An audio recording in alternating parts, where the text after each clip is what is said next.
This episode of the Plant Trainers Podcast is brought to you by the Ultimate Healthy Meal Planning Bundle. To get your free PDF guide with 55 tips of the easiest holiday meals ever, visit bit.ly/pt55tips. That's bit.ly/pt55tips. And now, on to the show. Welcome to the Plant Trainers Podcast, where we're helping people improve their quality of life through nutrition and fitness. And now, your hosts, nutrition and wellness coaches, international speakers, Adam and Shoshana Chaim. Hey, I'm Adam Chaim. And I'm Shoshana Chaim, and we are Propelled by Plants. Today we bring to you episode 230, Eating the Holidays into 2018 with Amy Longard. In today's episode of the Plant Trainers Podcast, we talked to Amy Longard about eating during the holidays and making a plan for 2018. So whether you're trying to become 100% plant-based or if you just want to clean up your eats, this episode has information that you need. The idea is to start your planning now, so when the parties, dinners, and vacationing begins or ends, you'll be on track for transformation that you're looking for in the positive direction. So chances are you know someone who will be able to use the strategies that we share in this episode. So please share it with them personally or repost it on your timeline. Amy Longard is a registered holistic nutritionist and plant-based chef with formal culinary training from the Natural Gourmet Institute in New York City. As a consultant, speaker, nutritionist, and chef, she's passionate about making it easy and fun to embrace a plant-based diet. Since founding her company in 2015, she's been nominated for the 2016 Faces Magazine Award as Ottawa's top nutritionist and the 2017 Danielle Perrault Trailblazer Award for her commitment and involvement in the Canadian holistic nutrition industry. She works throughout Canada and abroad as a chef and a speaker. You've heard us say training for life a lot. We put it on our Instagram posts, Adam puts it in his Strava and Facebook post, and it's really gaining traction. Now you could be reminded to be training for life with our brand new hot off the press Training for Life t-shirts. You won't want to take off this smooth unisex Training for Life tee. It's made up of a uniquely soft tri-blend that creates a stylish modern fit. Of course, we also have our Propelled by Plants performance tees that's printed on the exact same Ironman finisher microfiber material. It's fast absorbing, quick drying, and most importantly, UPF 30+. Both shirts are perfect for any man or woman looking for active or casual streetwear. With the holidays around the corner, you're going to be looking for that perfect gift for you or for those that you love. So order your shirts now. Press pause, hit the link in the show notes, and get shopping. We have a very limited supply of Training for Life shirts, and you will want to order now to avoid the holiday snail mail slowdown. Did we mention $1 from each shirt will be donated to a responsible, ethical, and compassionate charitable fund? So you can feel really good about your purchase. And each shirt comes with a handwritten card from us. So if you're ordering it for a loved one, once your order goes through, email us at info@planttrainers.com and tell us who to make the card out to. Get propelled by plants and start training for life now. And now for a moment of gratitude. Our last holiday party that we were at was the Animal Justice Party, and it was just so amazing to be amongst other people who wanted to be eating healthy foods, who want to help save the animals, who have an idea of the direction that our planet is going in and wants to make a difference. And I'm just so grateful that we had an opportunity to chat with, meet, dance, and just have a good time with so many other people. I agree. I'm really grateful for that opportunity. I mean, we're getting to meet some really incredible people who are going through incredible transformations, who are helping out the planet in so many different ways, and just connecting with these people that are like-minded and who are trying to just improve the planet has been really rewarding for me. And if you're one of the new animal justice friends listening to this podcast today, hey.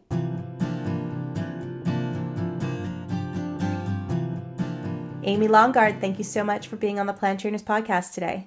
Well, thank you so much for having me. Before we ask you for your moment of gratitude, we wanted to let all the listeners know that coming January, we will be releasing the podcast on Tuesdays instead of Fridays. So you could expect our first podcast of 2018 to come out on January 2nd. Now, Amy, we'd like to know if you have a moment of gratitude that you'd like to share with us. Sure. So I was thinking about this a bit before, and right now for me, my real moment of gratitude is that every day I'm able to do this job that I really enjoy, that I love. I'm able to teach people and and share all that I've been learning over the last few years with others, and hopefully help and inspire them to be healthier, happier, and live more fulfilling lives. That's amazing. We share that with you, that outlook into life. And actually, we met you at an event where you were teaching. We were both at the CanFit Pro Expo, and I think we just finished up our little demo, and you were getting ready for your demo. And we met you, and we kept in contact. And you're just down the 401 from us. So for people who know Canada, you're over in Ottawa. We're here in Toronto. So that's about depends who's driving, about 4 or 5 hours away. But it's been really nice to see you at a couple of events here in Toronto and get to know you. So we're kind of grateful for our relationship that we're developing with you. Oh, thank you. No, it's so amazing, the jobs that we do, because we're so lucky to meet other people in this field and connect with other like-minded people, those who are helping others, those who are teaching. I think we're all pretty lucky to be in this world of holistic health, wellness, plant-based nutrition. It's quite a blessing, I'd say. Absolutely. And I think it's a blessing for those listening to get so much information from so many amazing experts all across the world, actually, not just the country, but across the world, and to be able to improve their quality of life through all of this nutrition that we talk about and through the fitness as well. Totally. So talking about that, what we want to do here today is we want to create a plan for people so that they can start to take their new goals, whether it's to become completely plant-based, whether it's to become more plant-based, or clean up that kind of junk food vegan diet and make it a little bit more wholesome, or what have you. We want people to start thinking about their plans now in 2017, so that when they leave their family holiday parties, when they come back from their vacation, when they go back to work and everything is back to normal, life is back to normal, that they have a plan so that they don't just get these great ideas now and let it roll away. We want to help set them up for success. I think you're jumping ahead, though, because what about the actual holidays that we're about to go into? Shouldn't we talk a little bit about how people can set themselves up in the best way possible to eat healthy, stay smart in their choices during the actual holidays? Absolutely. Let's do it. Yeah, and I think actually that's a great point you're bringing up, is that I don't think we have to wait to the New Year's or like envision that there's a start date, January 1st, I'm going to start being healthier. I'm going to start adding more plant-based foods. I really think that we see the most success with our clients. I'm sure you may agree on this, people that come to you in December and are saying, you know what, I'm ready to start this now, because we're not kind of setting up this future. I foresee myself starting. It's starting now and getting going with good habits that will kind of set the tone for the year ahead before the new year even starts. And even if they go to a party and slip up, or they go on their vacation and they have, one too many glasses of wine for their goals, then they have something to come back to. They could say, okay, I've been successful through most of December. Now it's January and going back to that area of success. And I have a plan to be able to create that. Exactly. Yeah. So right now, as they're listening to this, they're getting ready. They're literally choosing their clothes for their holiday parties, to get together with the families, or corporate parties that haven't happened yet. So let's talk about some of the things that people can do in advance if they want to be eating a certain way and they're really not sure about what the food is when they're arriving at the party. What can they do in advance? What I often recommend to people who are getting ready for the holidays, and I talk about this with many of my clients, because this is one of the things, we get a bit of anxiety about going into the holidays, especially when we're trying to be healthier, because you're showing up to this unknown. What's the food going to be? Is there anything I can eat? Is everything going to be bad for me? One of the main things I personally like to do is, before I even go out to parties, I try to just set myself up well by eating something relatively healthy, making a healthy dinner before you even head out the door, just so you know that you're getting in maybe a few servings of veggies before you go eat cookies and cake or dips, whatever you're going to do, at least knowing that you're kind of setting yourself up for success by eating well before you even step out. That's kind of one technique. And I mean, even just before going out, just making sure you're drinking lots of water and staying hydrated, like just keeping it really simple. A lot of times we'll show up to parties, there's lots of drinks, there's lots of sugary things that are going to dehydrate you, that are going to make you not feel as good. So just show up being well hydrated, well fed, and that's at least going to put you on the right foot as you walk into the door for a party or an event or whatever you're going to.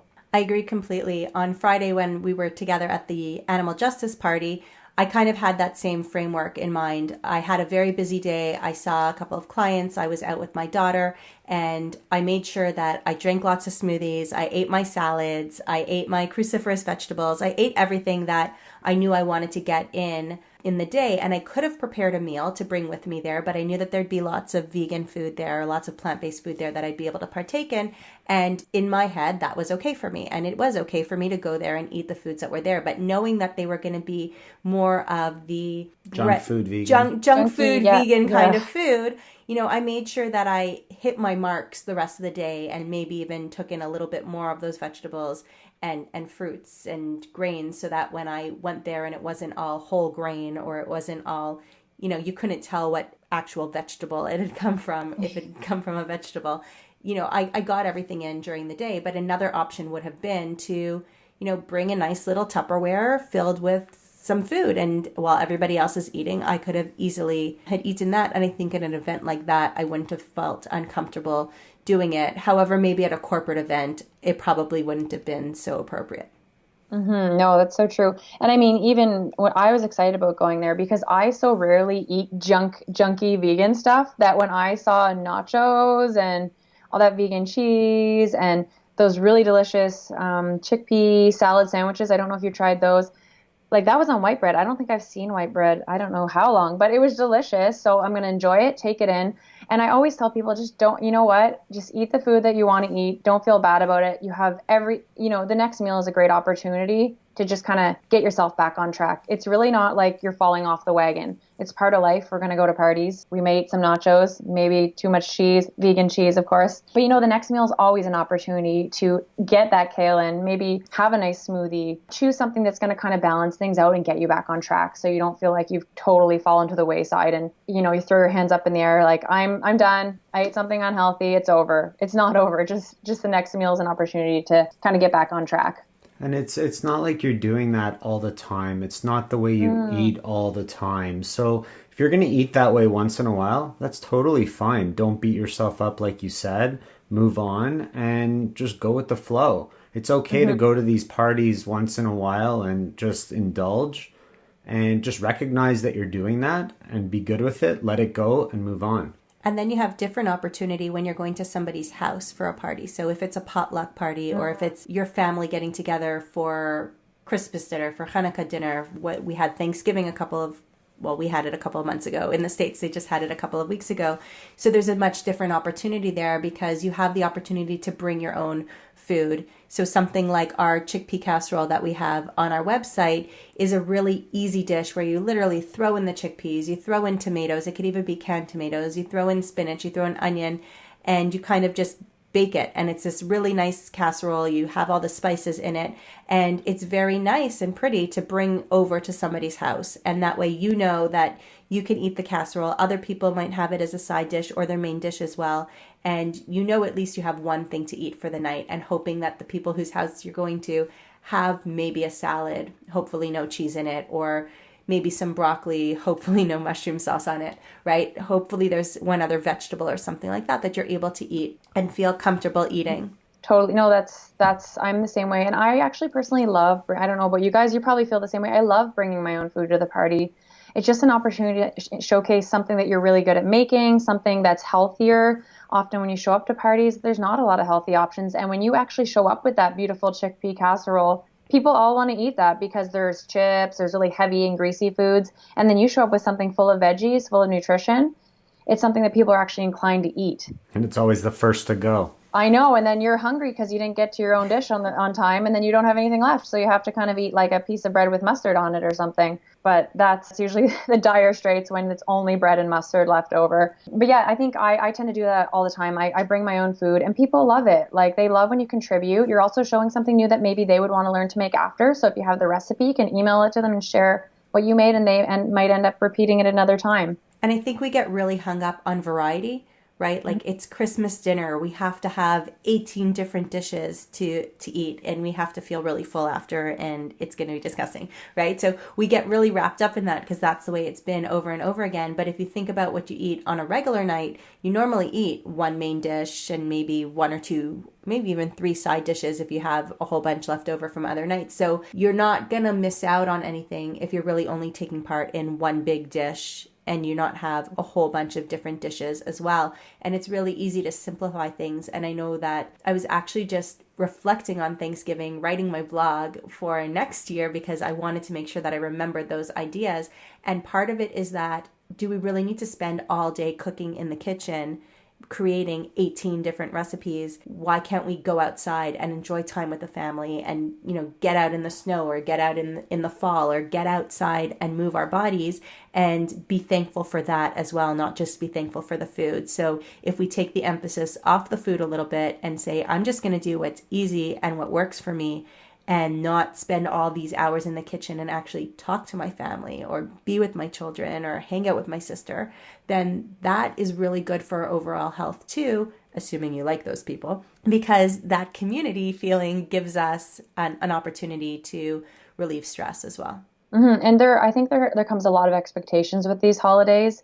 And like you said, there's such an emphasis on food, which I personally love because, as you know, I am a trained chef. So I do love the emphasis on food.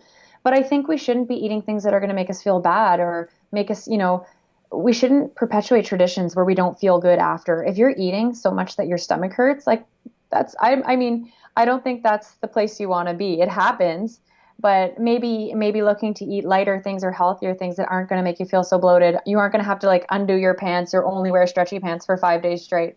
So some traditions aren't necessarily good for us, and do we have to continue them? That's kind of something I've been reflecting a lot on this year with many aspects of the holidays, whether it's food or the gifts or how everything's so over the top. Like you said, it's really should be just about being around family and friends and connecting with people. And if we're going to throw in some good food, that's great as well. But are you slaving away in the kitchen for 8 hours so that people can eat a meal that's gone in 30 minutes and then, zone out watching TV because we're so full?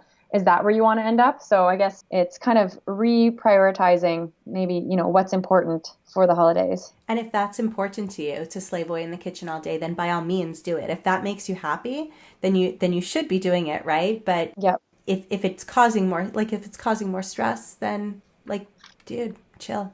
But how do we get people to focus less on the food and more on the family or the connection or the relationship? Because I find that in society, nutrition is very confusing. People are confused. They're marketed to. They don't know what's going in, what's coming out. But it always seems to be about the food. And people get their backs up very quickly when we talk about food, plant-based nutrition, or if you throw the term vegan in there. People, or paleo, people just get their backs up and it's always about food. What can we do to get people off the food so much and into the family, the connection, the relationships a little bit more? Well, you know what, actually, I was thinking about that recently as well. When I was growing up in Halifax, my family would host everybody on Boxing Day. And when it was cold enough, we had this really nice tradition where everybody would go skating on the lake near our house. That was kind of the most cherished part of that day.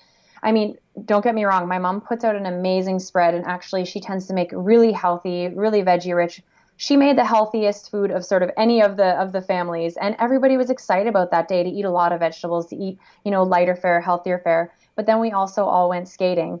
Now the lake hasn't frozen in many years, but back when we were kids, it would freeze almost every year. And when that didn't happen, we'd go to this big family hike up this little tiny mini mountain behind our house. And that was also a really nice thing to do, just keep you outside, moving, getting fresh air. I find in the holidays you can end up sitting inside all day long. So that was a really nice tradition. And I think this year, again, I'm going to be staying in Ottawa with my in-laws, and we're going to have 2 hikes, one on Christmas Day and one on Boxing Day, so that we know we're getting out on both days. Since we have dogs, we have our rescue dogs. My in-laws just got a new dog as well, who's actually 3 years old. So they're excited about taking part in this and getting outside and taking their dog for a walk. There's a beautiful area nearby called Foley Mountain, so we're going to do a hike there. So that kind of takes things away. And you tend to have, even greater memories of these times when you're doing stuff together. So being in the kitchen tends to be isolating often for whoever's doing the cooking. So there's also a chance to integrate the rest of the family too and teach people these recipes. And men and women alike can be in the kitchen. It doesn't need to be just the women and children. Yeah. And you should start with the children. And it may take longer. There may be more mess to clean up, but everyone's getting involved, and it becomes more special when you're doing it together. Yeah, I love that idea. That's really great. So in my mind, I also love the idea of there's so many good ordering places these days. And I don't mean ordering in like Chinese food. I mean, there's so many great organic or plant-based or even just whole food caterers that you're able to order meals to your home on a weekly basis or on a daily basis, and using those kinds of resources for bigger meals too, and maybe ordering half the food and then creating half the food with everybody else as the family, and then having that time to be able to go out. I don't think that there's any shame in that. If you're still getting the quality of food that you want, it's still homemade to some extent, right? It's fresh. You're not buying it frozen and heating it up. But if you want to start incorporating more of these other kinds of traditions into the family, and you don't know how to make time for that, and you can't make things in advance and freeze them, then that's a really great option too. It takes away from some of it. Like, some of those people just want to get in there with their hands. They want to put their love into the food and feed it to the family. But you could also reduce the amount of food that you need to make that way. That way you do have time to go out and hike or play or toboggan or skate or do whatever it is that the family's doing together. Even something, when you're saying that too, maybe just kind of changing the scope of the food, because it does seem to be, it's so much. We have like 17 side dishes, a big main thing. Like, we don't need that much. Maybe just making a huge veggie chili, putting in the crock pot, make some cashew sour cream, you've got a meal, right? Like, maybe simplifying it, like, because not everyone, say for example, could even afford to do one of those healthy plant-based delivery services. But you know what? We could almost all of us can find it within our means to throw together a veggie chili with some beans, zucchini, onions, garlic, carrots, maybe throw in some spinach, and then make like a little sour cream to go on top. Yeah, and some baked potatoes. Oh my gosh, Turn it into loaded potatoes, or turn it into a taco bar and make that your tradition. You could have a different theme every year to go with the chili. Like, what kind of chili are we having this year? Or you can just have fun with it. Let people put their stuff together themselves, and that takes a lot of pressure off of the host as well. Yeah, definitely. And I think it's just a way of changing the way we're thinking. Like, the traditions most of us hold aren't actually very, they haven't been around that long, but it feels long because it's been our whole lives. But so many of these traditions have maybe been only around for like 20 years or maybe even less, and it's always okay to change. I mean, change is difficult for most of us, but it can make things a little bit more exciting and more memorable to add in new things, like making your little loaded potato bar where you have all sorts of little toppings. I think that would be fun, especially for kids, to do something where it's really interactive and hands-on and everyone's kind of involved, and you can really customize your little loaded potato however you want. You have some salsa on there, have some sour cream, have some green onions, maybe some coconut bacon, Absolutely. Sounds delicious. Too bad I ate dinner already. Speaking about change being hard, it seems, or it's been seen, that 2017 was labeled as the year of the vegan, the growth of plant-based nutrition. And moving into 2018, it's going to explode even more. So why do you think people are eating more and more plants these days? What's going on in society? Hey, Plentiful people, this year we're so happy to be included in the Ultimate Healthy Meal Planning Bundle. This bundle is like no other bundle. It includes 101 products with over $1,155 in value. Calculations were made, and there are over 3,800 recipes that could feed a family for over 10 years. But here's the best part. It's divided into categories like vegan, gluten-free, batch cooking, and so much more. So if you only wanted one section, like the vegan one, you can get it for only $27. And if you want to purchase the rest and gift it to friends and family, you can get the rest for just $20 more. But there's a free giveaway. We got together with dozens of the top homemaking and meal planning experts to share 55 of our best stress-reducing, sanity-saving, kitchen, cooking, and hosting tips so you can breathe a little easier this year and get all the tools you need to feel less frazzled this holiday season. Access your free PDF guide with the easiest holiday meals ever in the show notes, or go to bit.ly/PT55tips. That's bit.ly/all lowercase PT55TIPS, and enjoy the season the way it was meant to be savored. I mean, I guess we have access to so much information now, which is kind of a blessing and a curse, as you've alluded to before, that we're getting information from so many different areas. But the information is out there, and if you're looking for it, you can find it. And there's a lot of science to support the notion behind the health benefits of a plant-based diet, the sustainability of a plant-based diet, and not to mention that most of us, actually, it's pretty safe to say that a large percent of the population loves animals, and ethically and morally, they don't want to hurt them or see them hurt. And we're just learning more about that, and we connect with animals in our home, and now we're seeing more through, YouTube videos, articles that are popping up. I mean, in general, people are good and kind, and they're also inquisitive and curious. So we do a lot of research, and it's all at our fingertips right now. You don't need to go into a library. You can literally Google and anything will pop up. So what's the best diet? Something may pop up, and maybe it's going to pop up to be a vegan diet. Or, maybe they're concerned about the environment and sustainability. And then all of these sort of articles will lead down this wormhole to saying, well, you should be adapting or adopting a plant-based diet.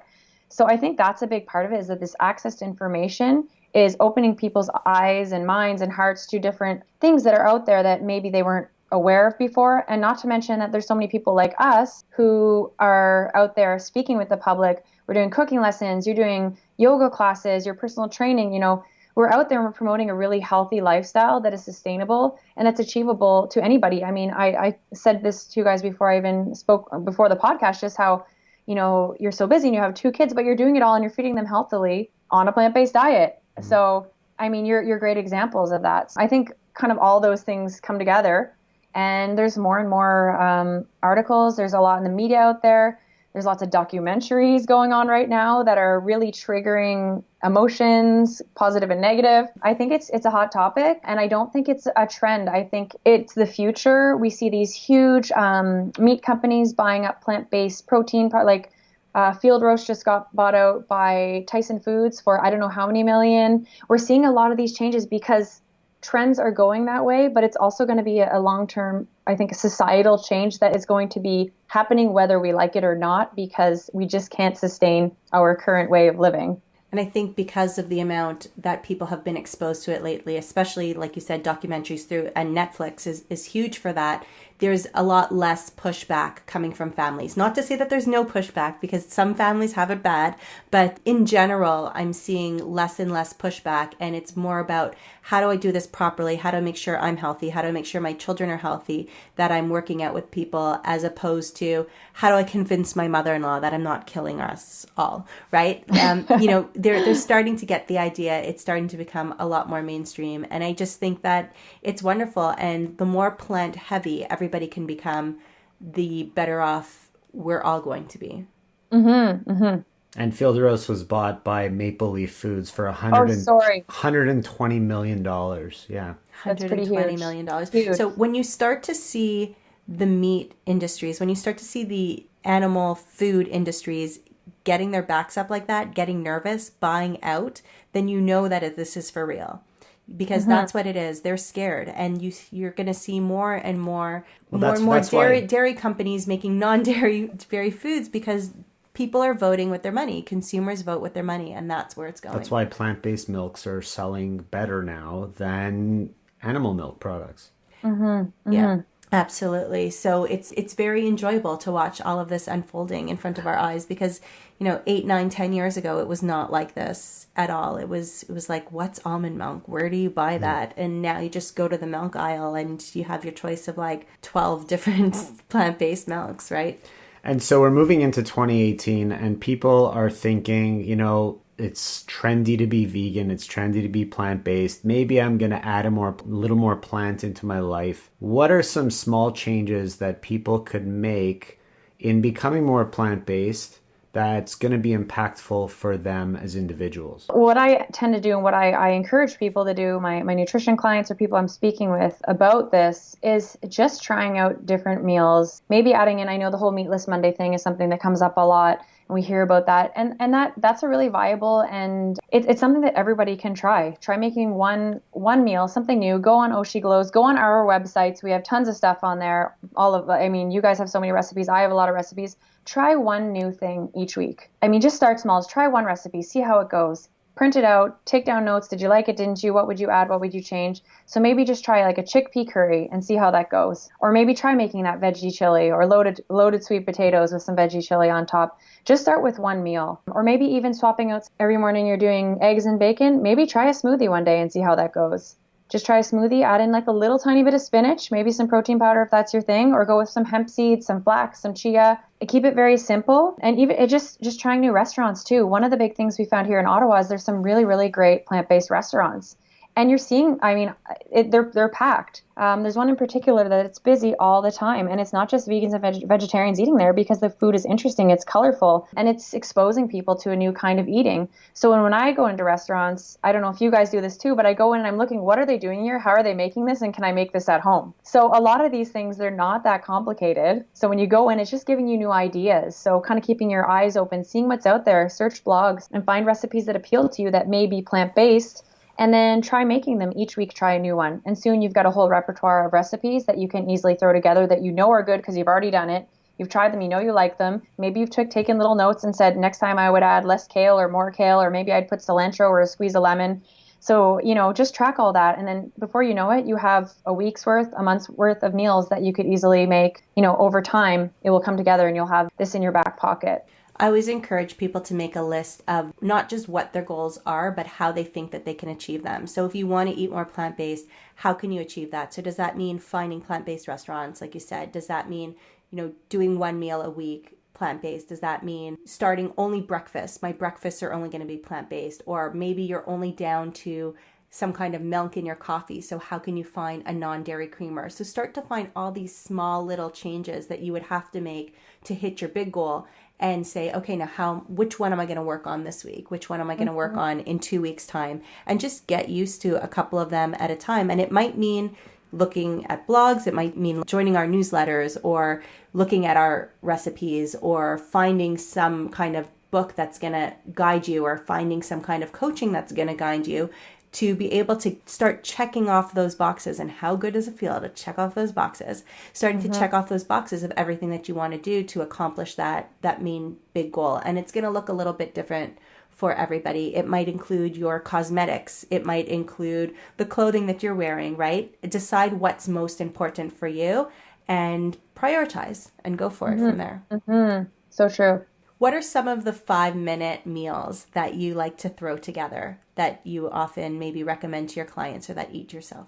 So nowadays I'm pretty bad because I'm throwing together like elaborate meals. So I'm kind of going to take you back to when I first learned about plant-based foods. One of the quick, easy ones that I did when I first started eating plant-based foods, because I had an understanding, but this one was just so simple. So all I did was I sauteed up some onions, some garlic, some zucchini.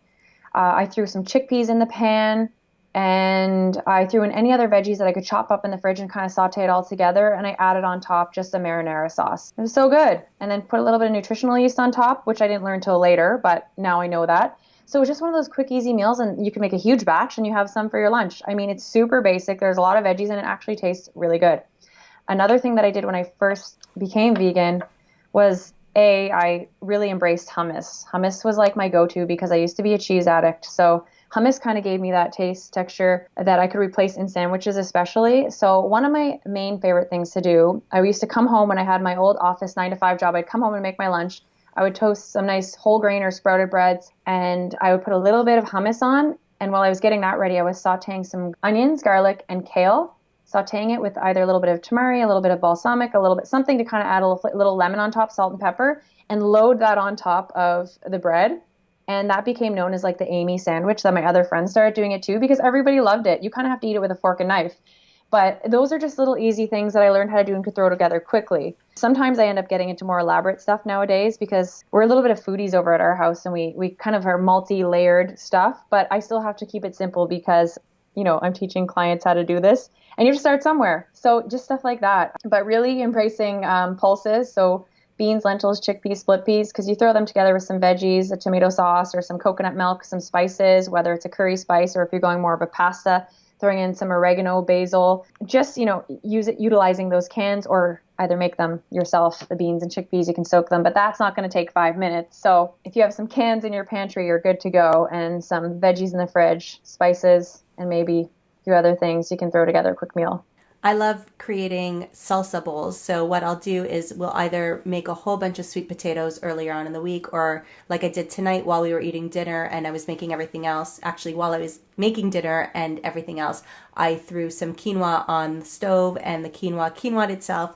And then during the week, all I need to do is take a few scoops of quinoa, put some salsa, maybe put some cashew sauce or maybe some guacamole or something, or just chop up an avocado and throw it on there.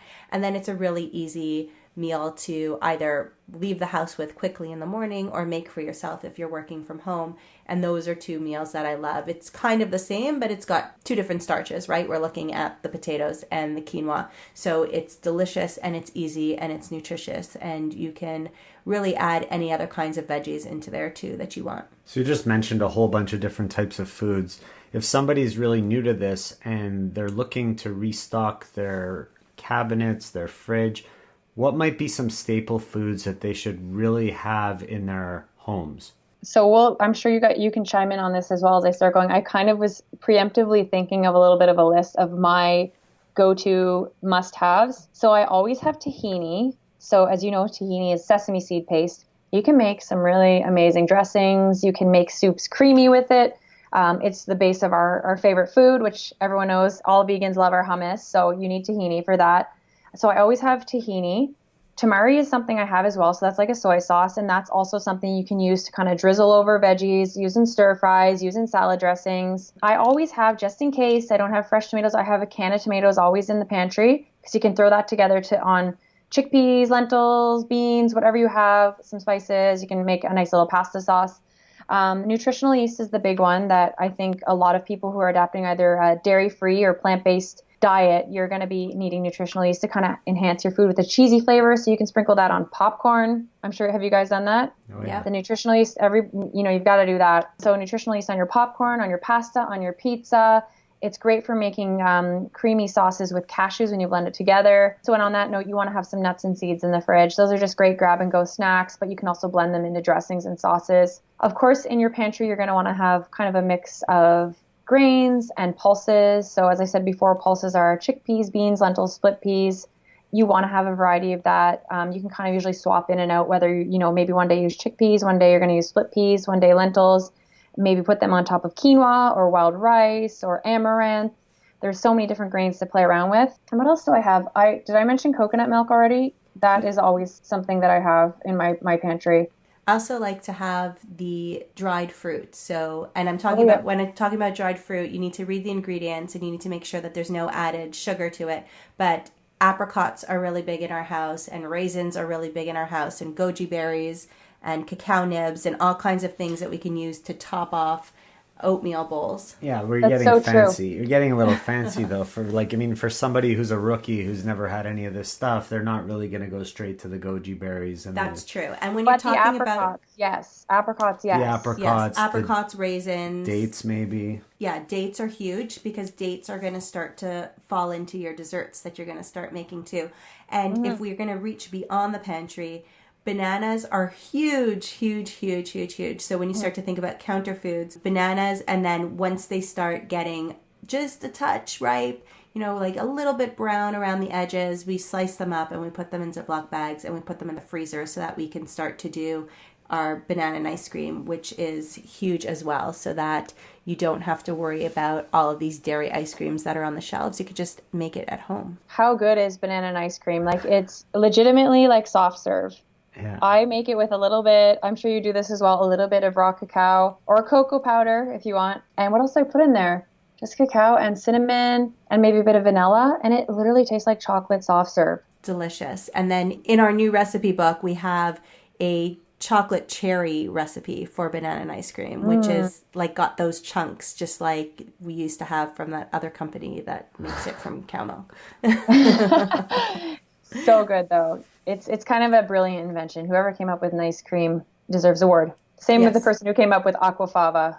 Whoever learned how to do that. Yes. And for people who don't know what that is, that's when you take the syrupy, watery mess that's left in the chickpea cans and you create more eggy kind of recipes from that aquafaba, which is delicious when you're eating it and kind of gross as you're going through the process. It's definitely worth going to Google and searching it for those who are listening who haven't heard of it. There's lots of really amazing creations online that people have done with chickpea brine. It's pretty cool to see what people are coming up with. So let's tell everybody when they're grocery shopping and they're not sure if foods are actually plant-based or not, what are some of the easy go-tos to figure out if it actually will fit the bill? I guess when it comes down to that is I stick with the most simple. Keep it so simple you can't go wrong. Pick up a bag of oats, look at the back, it says rolled oats, pick up a bag of rice, it says rice. You're pretty safe to go with any of the plant-based milks. Some are a little bit tricky. Certain things I've noticed they're doing, it'll be like coconut-based, but it's in dairy milk. There's a few that you have to kind of read the backs. I've seen some stuff. I don't know if you've spotted that. And I mean, obviously you're safe with all of your produce, your veggies, your fruits. I tend to veer either towards the produce aisle, and I'm sure you can agree with me. I'm in the produce aisle, or if I'm in a big grocery store, I'm in the natural value section. So I'm in either the health food section of the grocery store or the produce. And that's kind of where I tend to stick with my tour of the grocery store. It doesn't really go much beyond that. And a lot of foods now are labeled, which is another awesome part about this movement towards plant-based foods, is that adding vegan onto a product now actually makes it as a selling feature rather than a deterrent. So a lot of times you'll see things are labeled as vegan, or you'll see things are labeled dairy-free. You may want to check and see if there's eggs in it though, but you'll start to learn as you go along, but keep it so simple that you can't mess up. A can of beans is just going to be beans and say some sodium and water. Pasta noodles, if you usually turn those over, you can find a lot of really great pasta in the natural value sections. It will just be like a brown rice base and maybe water. Like they're really refining products so that and by refine I mean simplifying, where you're literally just having a couple ingredients and you're going to know what they are. So that's one way to take out the guesswork. And also do a little bit of research. I found being part of the vegetarian and vegan communities here in Ottawa, you learn so much about new products. People are on the ball on these pages. They know everything new that's coming out. They know the new plant-based yogurts, the new cheeses, the new ice creams, and they will tell you and you'll learn. So kind of getting connected with the communities and going out to different events like Veg Fest. You guys have a great one in Toronto. We have a really good one here in Ottawa. So kind of being part of those communities, you're going to learn so much and get to try so many amazing foods, a lot of them made by local people that you may not have ever discovered if you hadn't have gone out to say a Veg Fest or found them on the veggie Facebook page. And also because of allergies, they're labeling so much more today too. So true. If you're looking at the ingredients and you're buying something that has 1 million ingredients in it, which is not something that we normally suggest, but let's be honest, people are still going to buy cookies and crackers and certain things at certain times, and that's okay if that's where they are in their journey. But if you go directly to the contains section, you'll be able to see right away it'll say contains soy, contains egg, contains dairy, or contains milk. And once you see that, you know to steer clear. So instead of trying to make your way through 50 different ingredients, you could kind of look for that ending. It might say may contain, and that's your choice whether you take it or not, but it will also say contains, and then it will say those major allergens as well. So that's a really good way. But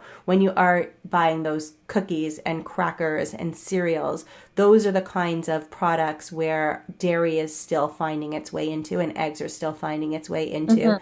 And be sure to look for the word whey, because that is a dairy derivative. Yes. And actually I find with may contain, generally you're pretty safe. And I know a lot of people struggle when they're first out there picking up the back and reading the package. If it says may contain dairy or may contain, usually would just say may contain dairy, may contain eggs.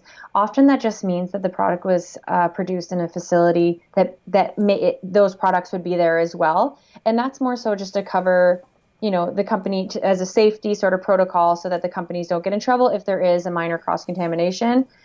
Generally may contain, I'll still pick it up. I don't know about you guys. I'm fine with that because you can read the other ingredients and see. As I found that starting out, that was very stressful for me. I was like, oh my gosh, everything may contain dairy. Like, what can I eat? But usually you're pretty assured that there's no dairy in the product. So from a vegan or plant-based standpoint, we have the same feelings, but I'm allergic to shellfish. So if it does say may contain traces of shellfish, it's not something that we'll eat at all. And my son is allergic to gluten, and we keep retesting him, where before, when his allergy was very new, he wasn't able to eat things that said may contain, and now he is as well. But from a vegan and plant-based point of view, may contain egg or may contain dairy doesn't normally bother us, but we're not always buying those kinds of products either. Yeah. I actually I have one client who has anaphylaxis allergy to dairy, which I don't normally see that. So that's one thing. She has to know that it's certified 100% vegan, that there was no cross-contamination, because she's so sensitive to it. And that's why we always say on the podcast, a lot of this information that you're hearing today is for the general public, right? And you're always going to have people who don't quite fit into this broad spectrum that we're talking about. So you really need to understand what's right for you, understand how you need to approach things. And if it needs to be done differently, it needs to be done differently. But this has really been a very great starting point for everybody today. Yeah, and even I think one thing, if people are concerned, the best thing you can do is always send an email to the company. So many of them are great about responding and letting you know if you have any questions. They'll usually get back to you and they'll let you know what's in the product if you're curious. Or if you take a picture of it and post it in one of the local vegan groups or in Healthy Plant-Based Families in my group, there's always somebody else who's already gone through that process who will be able to tell you right away too. You'll get an answer in like seconds. So true. Yeah.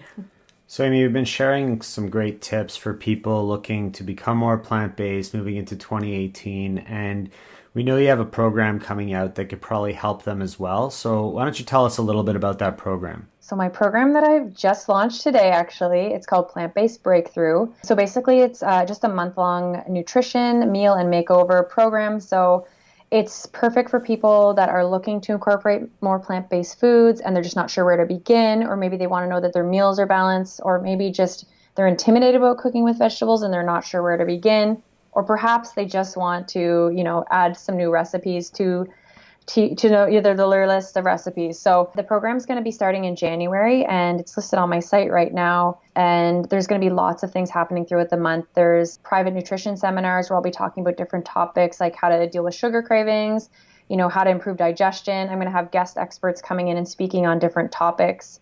I'm going to have handouts. There's going to include grocery lists. There's going to be meal planning help. So it's a really all-inclusive program, and it's in the group setting. So there's a private Facebook group where everybody can work together and share their ideas and share their experiences. And I've run a similar program in the past, but it was in person. So this is all online, so people can participate from anywhere, like in Canada and the US. I think it's going to be a lot of fun to be able to interact with people beyond Ottawa, as I've always just kept it local. So I'm really looking forward to having some new faces and meeting some new people and sharing all the recipes and information that I have up in my head. We're very excited to see how that goes, and we definitely want to hear about it as it goes through. If somebody wanted to contact you to find out more about you and what you offer, where do you want them to go? They can just reach out to me at my website, and that's just amylongard.com. So I think you'll have it in your show notes, so they can just check at the bottom and they'll find the link to my website and reach out to me that way. Absolutely. We'll put that at planttrainers.com and you'll be able to find all the show notes there for this episode. Okay, Amy, so thank you so much for all these awesome tips you've been sharing with us today. I think it's going to help out a lot of our listeners. And listeners, if you know people that could benefit from the information Amy shared today, please share this show out. We're going to put all your links, like we said, in our show notes to your program and to connect with you. Amy, thanks so much for coming on the show. We really do appreciate it. Thank you so much for having me. Thank you so much for listening to this edition of the Plant Trainers Podcast. Don't forget to subscribe on iTunes, Stitcher, Google Play, or any other podcast listening platforms. We appreciate the feedback we receive from you. Every time we get a 5-star rating or review on iTunes from one of our fans, it ensures other people will find us too. Thanks to our patrons. To become a patron, visit www.patreon.com/planttrainers. Even supporting us with $1 really makes a difference. Connect and follow us on Instagram and Twitter at Plant Trainers. Like Plant Trainers on Facebook, join our newsletter, and check out our website at www.planttrainers.com for awesome plant-based recipes and a list of our services. Email your questions to info@planttrainers.com so we can answer them on our upcoming Facebook Lives. We hope we've inspired you today. Join us again next time and have a healthy day.